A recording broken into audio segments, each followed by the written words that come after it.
বন্ধুরা আজকে সিআরইর যে রিক্রুটমেন্ট অর্থাৎ কমন রিক্রুটমেন্ট টেস্টের যে রিক্রুটমেন্টের নোটিফিকেশানটি বেরিয়েছে সেটা নিয়ে বিস্তারিতভাবে আলোচনা করব, যেখানে নোটিশ নাম্বার 278/2025 অর্থাৎ 2025-এই এই নোটিফিকেশানটি প্রকাশিত হয়েছে 11/7/2025-এ।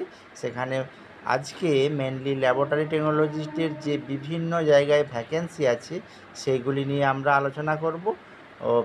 তো চলো বন্ধুরা আমরা সেই কোথায় কতগুলি করে শূন্য পদ আছে সেগুলো আমরা প্রথমে দেখে নিই।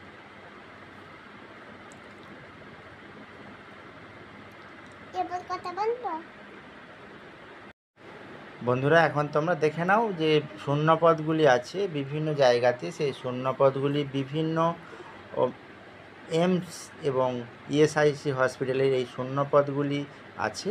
অবশ্যই তোমরা দেখে নাও, তার পাশে কোয়ালিফিকেশানগুলিও দেওয়া আছে।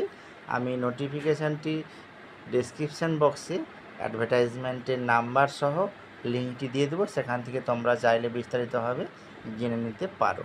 এই শূন্য পদগুলি প্রকাশিত হয়েছে, কোথায় কতগুলি করে শূন্য পদ এবং তার কোয়ালিফিকেশান কি সমস্ত কিছুই দেওয়া হয়েছে। এরপরে আমরা দেখে নেব যে এই ফর্ম ফিল আপটি কতদিন ধরে চলবে এবং ফর্ম ফিল আপটি এখানে যেটি বলা হয়েছে ফর্ম ফিল আপ চলবে 12/7/2025 থেকে চলবে 31/7/2025 পর্যন্ত, অর্থাৎ বর্তমানে ফর্ম ফিল আপটি চলছে। এবং তারপরে এখানে ডিটেলস বলে দিয়েছি যে কবে লাস্ট সাবমিশন করা যাবে এবং অ্যাডমিট কার্ড কবে ডাউনলোড করা যাবে, সেই সাথে টেন্টেটিভ যে সিবিটি টেস্টটি হবে সেটি কোন সময় হতে পারে সেইটিও এখানে জানিয়ে দেওয়া হয়েছে। ওকে, তো এরপরে আমরা দেখে নেব ফর্ম ফিল আপটি কীভাবে করতে হবে। এখানে ফর্ম ফিল আপটি করার জন্য যে ওয়েবসাইটটি দেওয়া আছে বন্ধুরা দেখে নাও, www.aims.exams.ac.in এই ওয়েবসাইটে গিয়ে ফর্ম ফিল আপটি তোমরা বিস্তারিতভাবে করে নিতে পারবে। এরপর ফর্ম ফিল আপের জন্য কী কী এলিজিবিলিটি ক্রাইটেরিয়া আগেই বলেছি এবং ফর্ম ফিল আপ করার জন্য কী কী ডকুমেন্ট সঙ্গে রাখতে হবে সেইটিও এখানে দেওয়া আছে।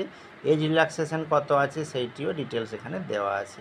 এরপরে বন্ধুরা যেটি দেখে নাও যে ফর্ম ফিল আপ করার জন্য অ্যাপ্লিকেশন ফিস হিসাবে যেটি দিতে হবে সেটি জেনারেল এবং ইডব্লিউএসের ক্ষেত্রে 3000 টাকা এবং এখানে যে ফর্ম ফিল আপের জন্য দিতে হবে জেনারেল এবং ওবিসির ক্ষেত্রে 3000 টাকা।